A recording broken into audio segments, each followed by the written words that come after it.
Why do you think we have to get wired up and ready to go and electrify everything for clean, renewable energy? You can't count on oil forever. Yeah, absolutely. That's right. Well, there are three main reasons that we're electrifying. We're talking about electrifying. One, the climate crisis and what greenhouse gases are doing to make it worse. Two, our health problems that are related to the climate crisis and pollution.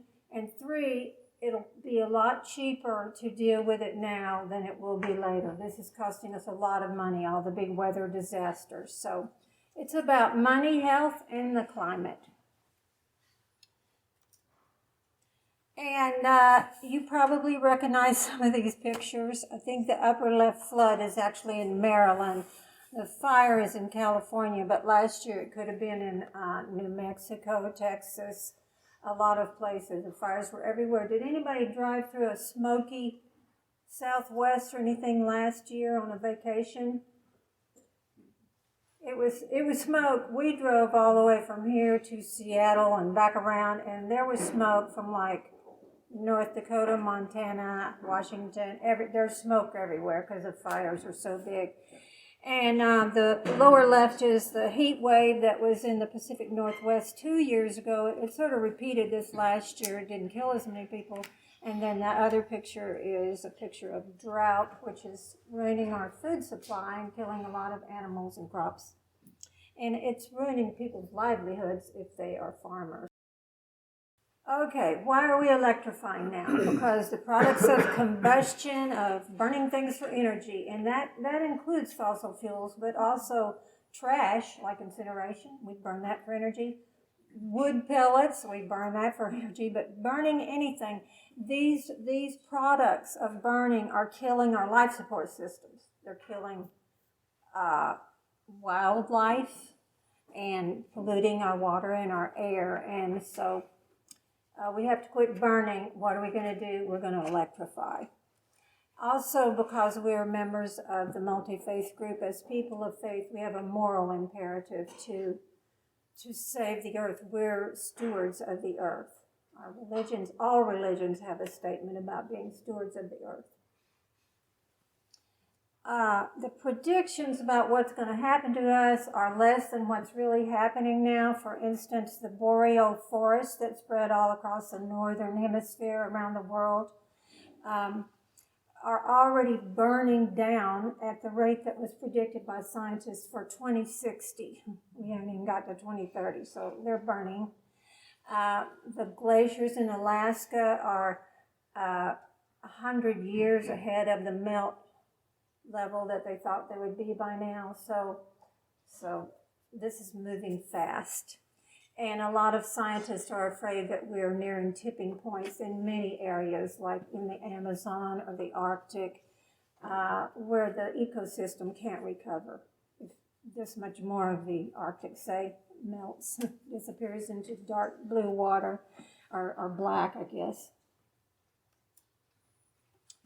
Okay, so on to our health. There's a whole lot of things that happen to us when there's a lot of pollution in the water and the air, and as the climate warms. There's more starvation because people's crops are dying. There's a whole lot more respiratory diseases, viruses, heart disease, and cancer. More parasites and pathogens and chemicals are in the air and water, making us sick and making our kids sick. And does anybody here experience stress or depression or fear about the climate crisis? That's you try not to think about it, right? But we just have to do something about it, and that's what Barb's going to tell you, how to do something about it. There's a lot more heat exhaustion and kidney disease in people who work outdoors or who are athletes. Because, like I think last year at the Australian Open, or maybe 2 years ago, the athletes were not able to continue with the tennis, a lot of days because it was just so hot. And they're sweating so much no matter how much they drink. Also, workers in Central America who do like palm oil and sugarcane harvesting, they are getting kidney disease at a much higher rate because it's just much hotter. helping people stay in their homes. So many people have lost homes due to fire or flooding. So if we would act now, we could maybe prevent some of this stuff. And this is a little diagram of all the parts of your body and your children's bodies that are affected by different types of pollution. One thing you may not even think about is the soil contamination from all the fossil fuels that are poured on the ground for fertilizer. It's getting into your system and your children's system, your grandchildren.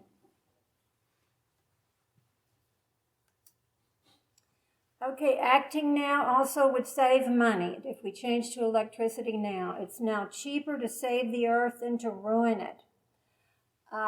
In 2021, 14.5 million U.S. homes were damaged or lost, and that cost us about $59 billion.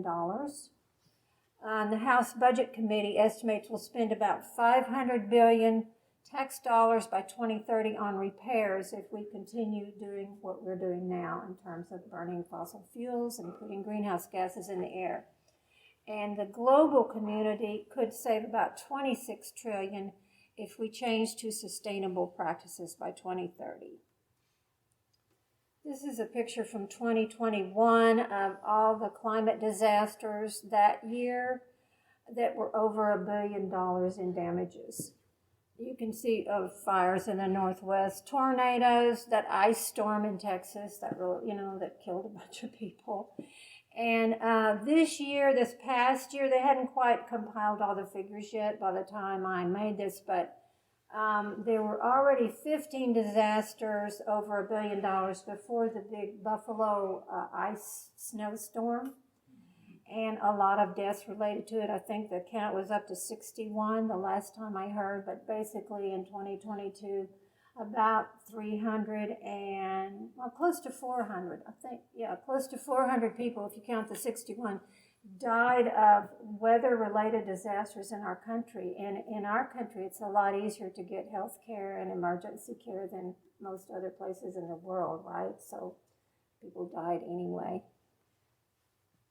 Can I add one statistic? Mm-hmm. This is not a health statistic. This is an education statistic, and it intrigues me. 2/3 of all U.S. public school children were out of school because of a climate-related natural disaster in the years between 2017 and 2019. 2/3! Think about all that lost education time and the stress on the kids. We don't have 2022 figures yet, which is the first school year that most kids went to school full-time since the pandemic, but that's alarming. And we know it's happened here. Right. And on top of COVID, the kids already suffered in school from losing school time. Let me go ahead to this. So, all of this is happening, and everybody wants a magic bullet, right? Let's fix this. Well, the government can fix it, or what will fix it? And what have you heard will possibly fix this situation? What do you hear about? New technology. Electrification. Bill Gates. Carbon Bill Gates! Yeah. Electrification is a good answer. Yeah, a lot of people think carbon capture is the answer. Oh, we're going to draw this carbon out of the air. That is a very young technology that is actually working on a very small scale. But in order for that to work for us now, it would have to draw down 51 billion tons of carbon a year.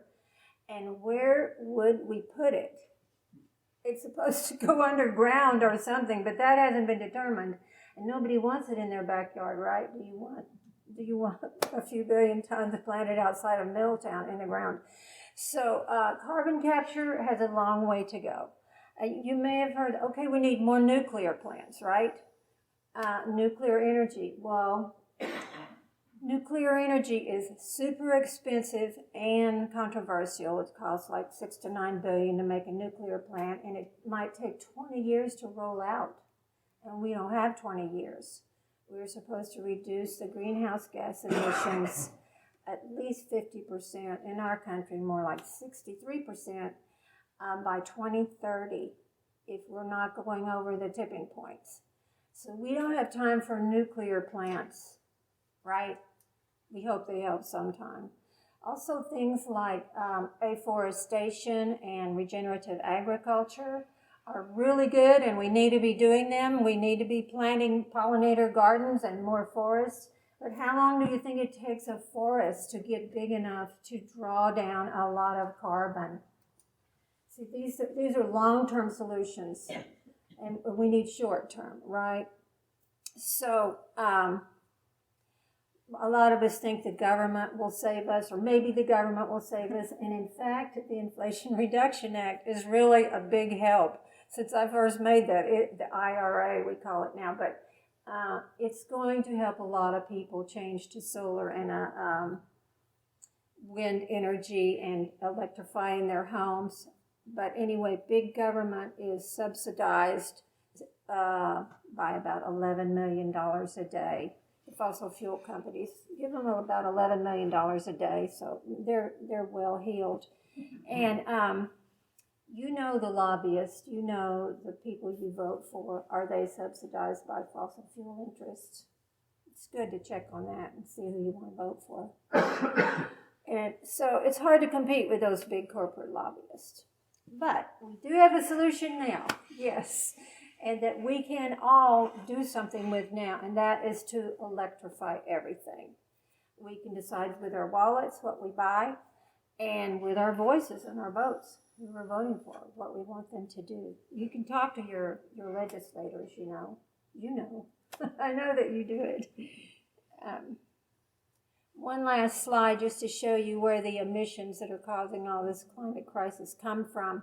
All that, it's sort of salmon colored, it looks pink on there, but the orange, this whole huge 75% of the circle, the emissions come from energy, creating energy for everything. Energy for transportation, energy for your home, energy for big businesses, industry. The yellow section is emissions from agriculture, basically, and then there's cement and landfills are creating some of the emissions. But the big problem is our energy is coming from burning fossil fuels primarily, and that's causing all the emissions. So we can't do that anymore, right? We have to find a new way. And Barb is going to talk to you about the new way. Okay, so, I'd just like to share how I feel about this. And I was kind of stimulated by one day I was in church, at the UU church, and the minister, Carl Gregg, said, this is in the middle of a sermon, you might want to know what your own carbon footprint is. It's pretty interesting. And then he gave us a resource to do that. So my husband and I went home, and we thought we were doing everything right. And we went home and we got on this carbon footprint online tool and realized that we were still over about, I think, 18, how do you measure it? Metric tons a year. And people in order to sustain the planet, we need to be at about 4 to 5 metric tons per household per year. And we're at about 18. In the United States, the average is about 21. We are by far the biggest contributors to greenhouse gas historically and currently by the lifestyles that we lead. So I don't know that people know that. I think people are unaware of how much we contribute to greenhouse gas emissions just because of the choices we make in our everyday lives. So I think about who's going to solve this problem. It's a global problem that's going to rely on local solutions. And if you think about Frederick County, Maryland, and the fact that we are the 7th richest county in the richest state, in the richest country in the world, who's going to be the most likely to make significant changes in the way we live? going to have to be us, right? So I don't think about it in terms of guilt. I didn't feel guilty that we were emitting so much when I did the carbon calculator. I just thought, oh, that's really important to know, and I need to be responsible about the choices I make from now on. So that's kind of what motivated Kathleen and I to do this, is we have personal responsibility, and we really need to step up into this challenge, and we need to share this whole idea of responsibility with our friends and our neighbors, because we are the ones that are going to solve this. I forgot to talk about the slide. So what do we mean by electrification? And we mean everything, let's try that. Yeah. Everything in your lives that you use. It means the car you drive, the home you live in, the way you power the tools that you use to make your life work. That's what we mean. We don't mean you have to figure out how to electrify cement making, okay? That's somebody else's job. So we know that it's cheaper to live when everything that we're using is electric. That's just a fact. My husband and I decided to buy our first electric car a few years ago, and we never go to the gas station. We never have to maintain the car. It's not been in the shop one day in 3 years for maintenance, because it's a simple electric engine. Nothing goes wrong with it. There's no spark plugs. It's great. And we have a lot of tools to do this with. We had no idea how to do this when we first started looking into it. We had to learn. But there's a lot more tools out now to teach you how to do it, and there's also a lot more financial support for us to all electrify our lives. So we have tools to do this. We have clean, renewable sources. So all the energy you're using to electrify your life is from a clean source. It doesn't matter how much money you make, and it doesn't matter if you rent or you own your own home. You can gain access to clean energy in Frederick County, and we'll tell you how to do that. The financial incentives are robust. We have local financial incentives for people who are income qualified. We have state financial incentives for all of us, and some state financial incentives, and most of us qualify for the residential electric incentives from the federal government through the Inflation Reduction Act. There's also a new host of other incentives for income qualified people in the Inflation Reduction Act, and we'll share information with you about how to gain access to all of that. I think our voices might be our most important, beyond changing our own lives. Our voices are so important because we have networks. I watched a really inspirational webinar by Sarah Villa. Anybody watch Sarah Villa webinars? They're terrific. If you want to continue to learn, just Google Sarah Villa, V-I-A. I think she pronounces it Via, actually. And she does 6 webinars each summer, and they're all posted on her website. So you can go through the whole archive. But one she posted last summer was all about exponential growth. So if you tell one person what you're doing, and that person tells 2 people, and those 2 people tell a person, it just grows and grows and grows. And we have more influence than we realize. I can't tell you how many people have put solar panels on their roofs because they knew who I was. It's amazing. You think you don't have any power over people I'm not talking about power, influence, that's a better word.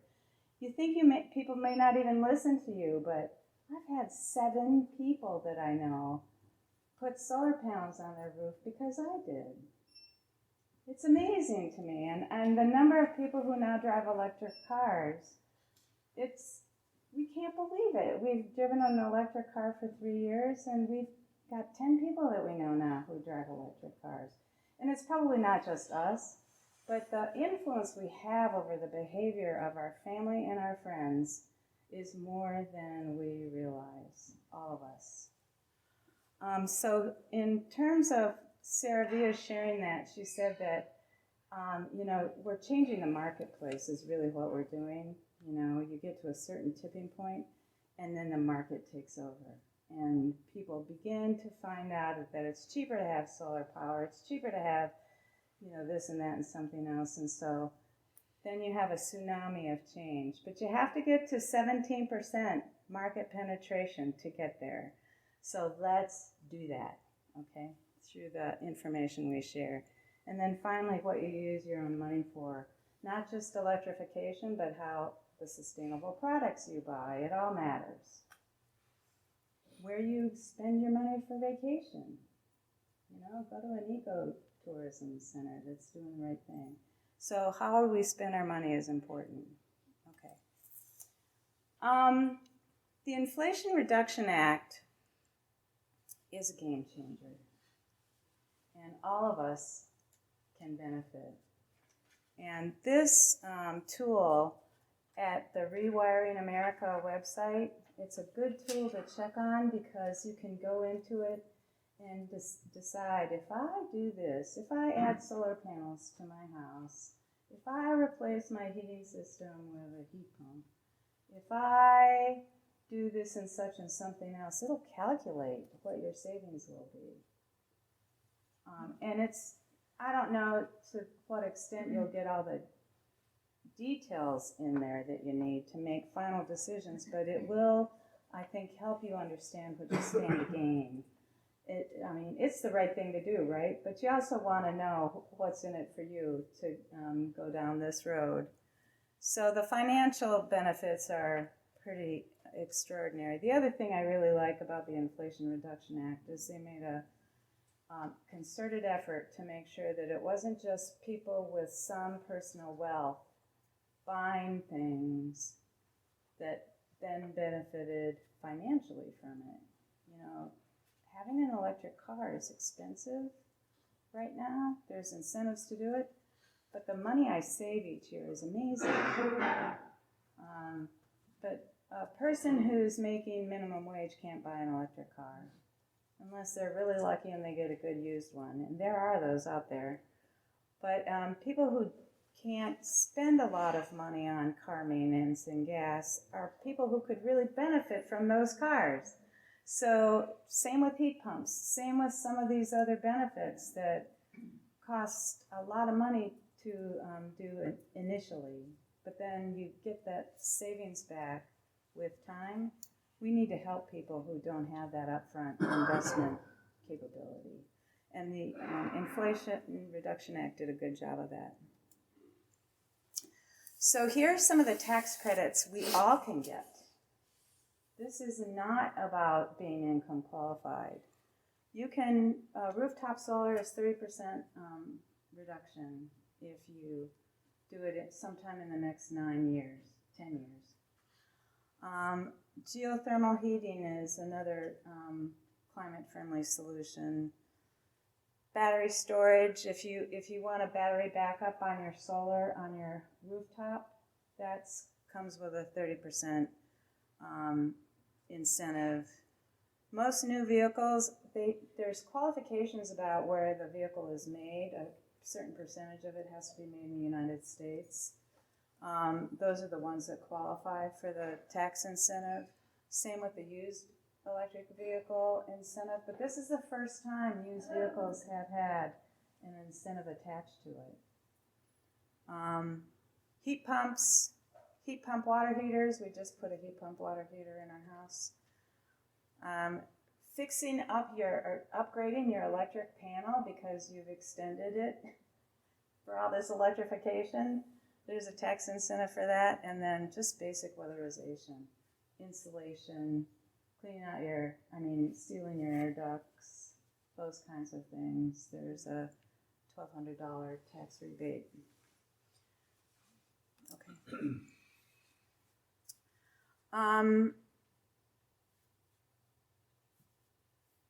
these are things that I think are income qualified.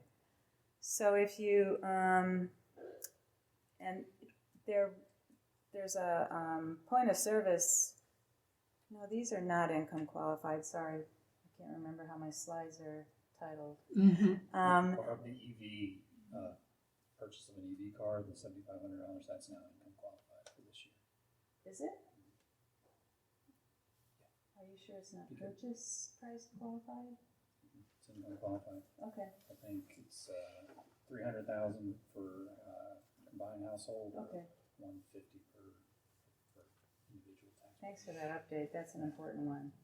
I don't make $300,000 a year, so it's but thank you. All right, next. And these are the ones that are tied to household income. So I don't remember what the cutoff is, but this is just to underscore the point that if you're middle or low income family and you need some of these things done in your house, you can get a pretty substantial point of service. A lot of them are point of service discounts. So if you, for example, want to replace a gas stove with an induction stove, you can do that because you get a tax incentive for that. Okay. I want to say one thing about the gas stove. I forgot to tell you all this, that the Department of Energy says about 1/3 of American homes use gas cooking. A lot of people are very hooked on it too, you may know, but induction actually supposedly works as well. The big chefs are starting to endorse induction. But if all those 1/3 of American homes are puffing out gas, it's equal to, just from their kitchen stove, it's equal to 500,000 cars, internal combustion cars. 1/3 of American homes cook with gas. So you think, oh, this is a small thing. I'm just changing my gas out of my kitchen. You could see how that could multiply. Right. And since I'm talking a little bit about income qualified support for things like electrification, there's also weatherization of homes, and both things are supported by the county through the Power Saver Retrofits program.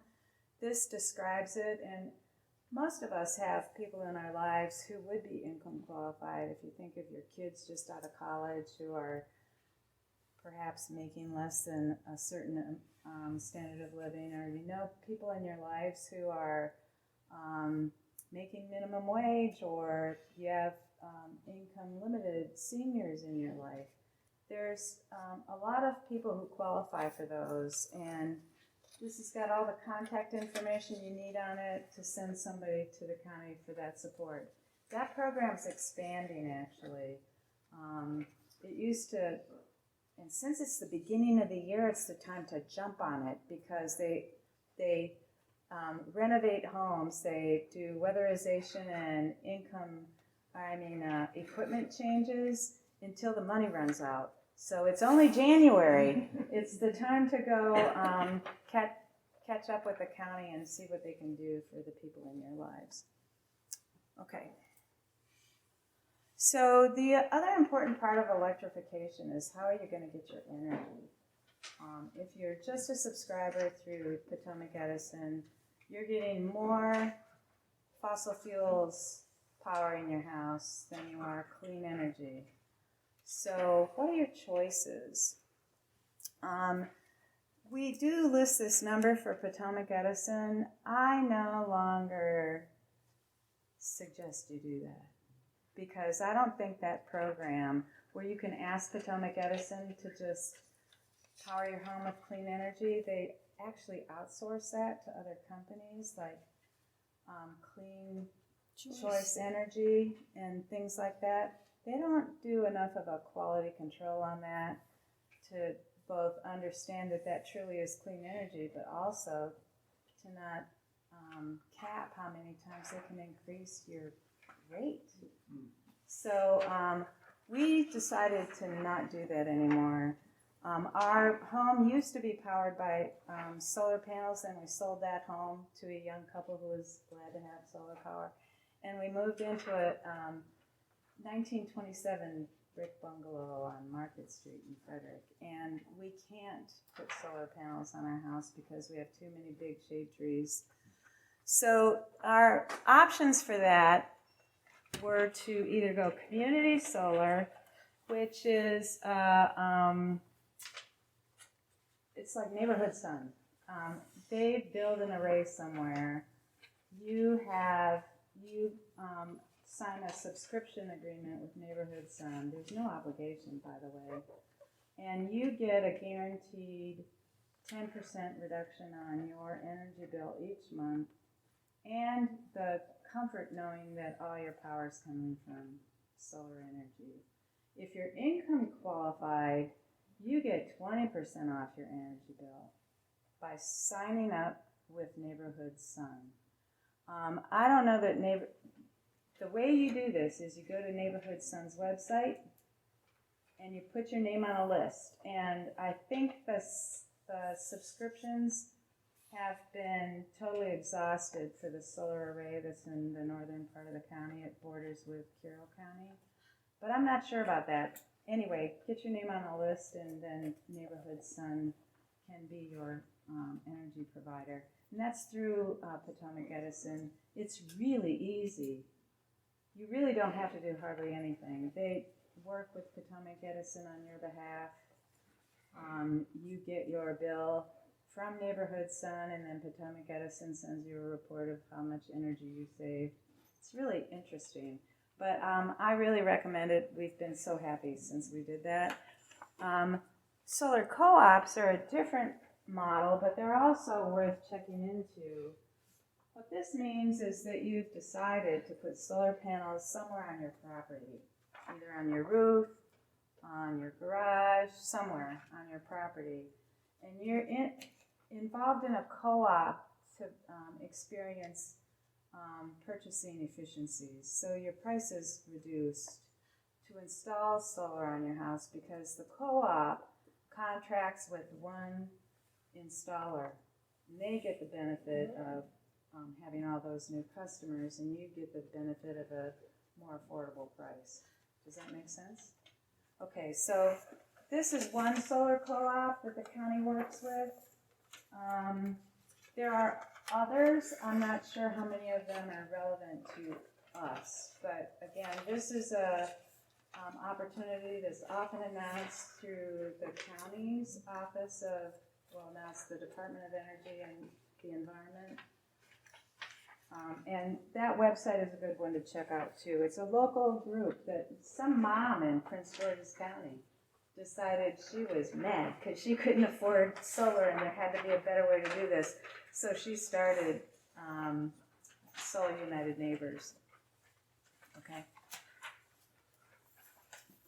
So a lot of people wonder, how do you go about electrifying everything? Well, it's just like you would go about updating anything in your house.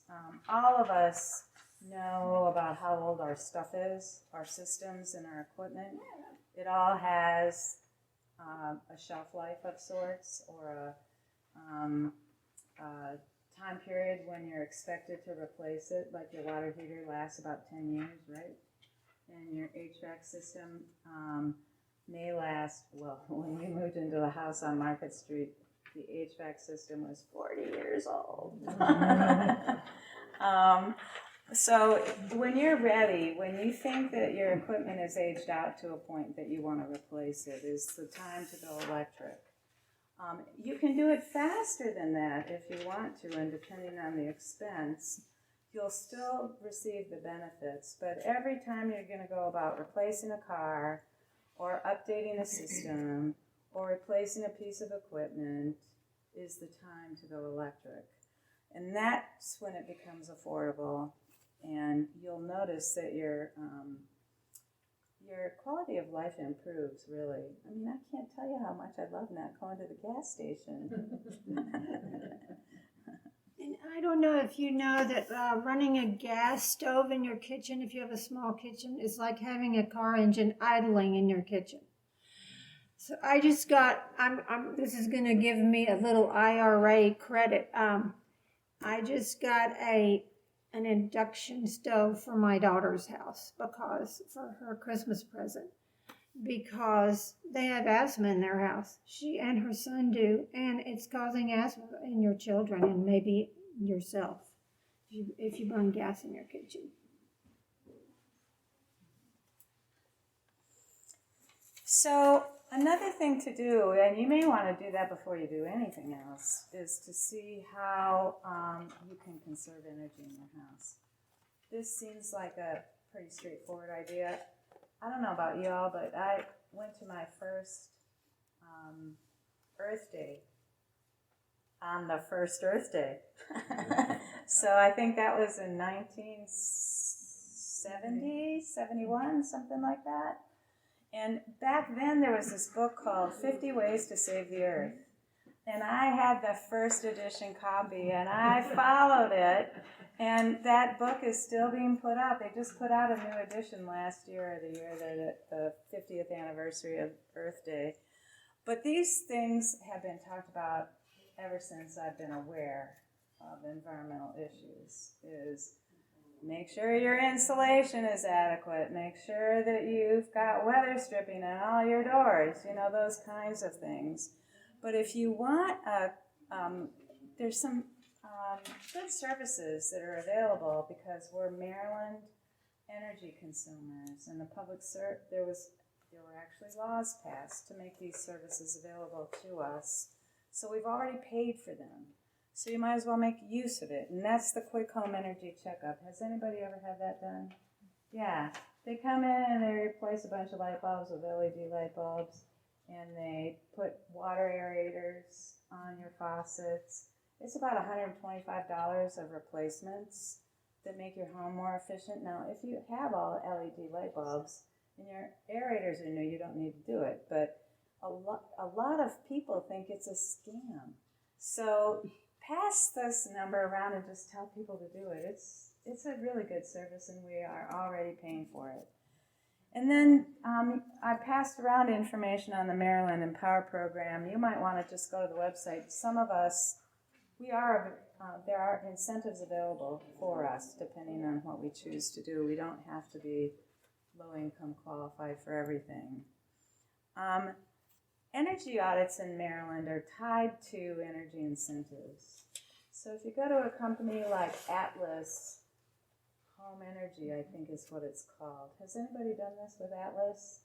It's really worth it. They come into your house. They're credentialed by the state. They're a preferred provider, if you will. And they come into your house and they inspect everything. And then they give you a report that says, if you did this, you would save this much money in your heating bill. And if you did this, you would save this much money annually in your heating or cooling bill. And so they give you this report, and then they give you an estimate of, because what's in it for them, you pay $100 for this. What's in it for them is they hope you contract with them to do all the upgrades. And they handle the paperwork with the state. And the upgrades, a lot of them come with an incentive from the state government. It's really worth it. I think people who have done this, you get to pick and choose whether or not you want them to do a service in your house, or whether you want to do it yourself or get another contractor to do it. But the report itself is really worth the price of admission. It really is. They're phenomenally thorough. They are phenomenally thorough. That is right. And knowledgeable. Okay. So I wanted to give you a little bit of a case study, just in case you're curious. I should probably do this breakdown for other things that I've decided to do. But Mark and I went to a green festival in Frederick back in the day when they were still doing them. And we came upon this really nice young man in a booth for Sustainable Energy Solutions. Does anybody know this company? Yeah. So SES is a local, very busy solar installer. And he was an Air Force veteran. My husband's an Air Force veteran. They really bonded. And so he came over to the house and he did an estimate of, this is the old house, the condominium, of what it would take to put solar panels on our roof. Now, I want you to know we had no intention of putting solar panels on our roof before Mark bonded with this guy at the Green Festival. but we had him come over, and for our 2,100 square foot brand new condo, very energy efficient condo, he estimated that it would take about $1,500 to put panels sufficiently sized on our roof to power our house and to give us 15,000, yeah.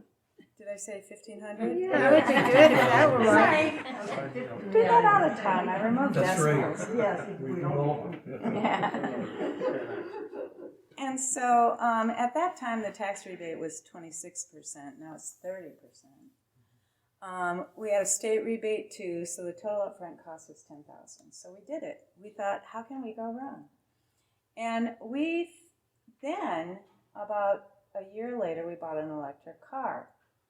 So we installed a charger in our garage, and we estimated that by the 8th year, we had more than saved all our, by not having an energy bill, an electric bill. We had saved enough money to pay for the installation, and then after that, it was just gravy. We were making money, if you will, because we didn't have to pay for electricity, and we didn't have to pay for gas, and we didn't have to pay for any car maintenance. So if you think about how much you spend every year, that's a pretty good return on investment. It was really well worth it.